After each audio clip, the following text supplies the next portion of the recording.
There was a moment in history when the German Shepherd, the breed now guarding homes, serving in police units, and guiding the blind across the world, came within a hair's breadth of disappearing entirely. Not from disease, not from neglect, from war, politics, and public hatred so severe that owning one could put you in danger. And the reason this breed still exists today comes down to a small number of dedicated breeders and one man in particular whose obsession with a single dog changed the course of canine history. To understand how close we came to losing this breed, we have to go back to where it started.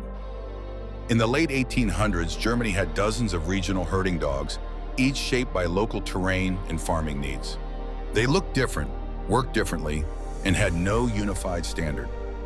A former cavalry officer named Max von Stephanitz believed these dogs were being bred without any real direction, and he set out to change that. In 1899, at a dog show, he encountered a dog named Hector Linksrhein, later renamed Horen von Greifrath.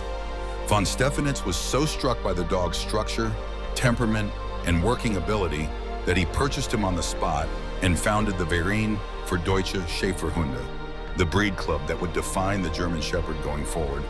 Horen became the foundation sire, and virtually every German Shepherd alive today traces back to him in some part of their pedigree. This is where most breed histories stop, but the real danger to the breed hadn't even started yet. When World War I broke out, the German Shepherd's popularity outside Germany collapsed almost overnight. The breed's name itself became a liability. In Britain and the United States, anything associated with Germany was viewed with suspicion or outright hostility.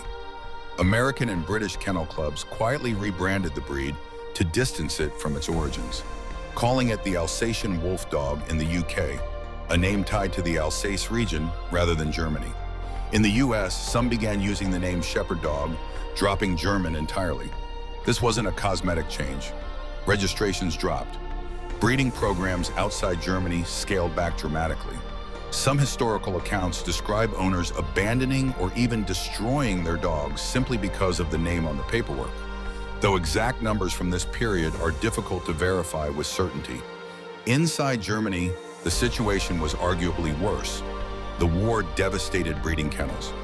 Food shortages made it nearly impossible to feed working dogs, and countless German Shepherds were conscripted into military service as messenger dogs, sentries, and search and rescue animals, many never returning. Von Stephanitz himself worked to keep breeding records intact and encourage owners to protect surviving bloodlines, understanding that if too few dogs remained, genetic diversity would collapse, and the breed would be lost to inbreeding or extinction entirely. If that had been the only crisis, the breed might have recovered quickly. But history wasn't finished testing it. By the time World War II arrived, the German Shepherd faced an even steeper decline. Breeding programs across Europe were disrupted again, resources were diverted entirely to war efforts, and the breed's association with German military and political imagery created a fresh wave of public distrust internationally.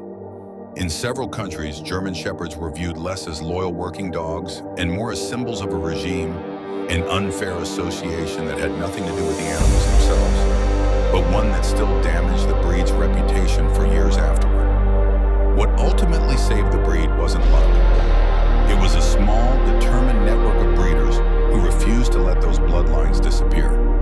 Von Stephanitz continued advocating for careful, health-focused breeding until his death in 1936,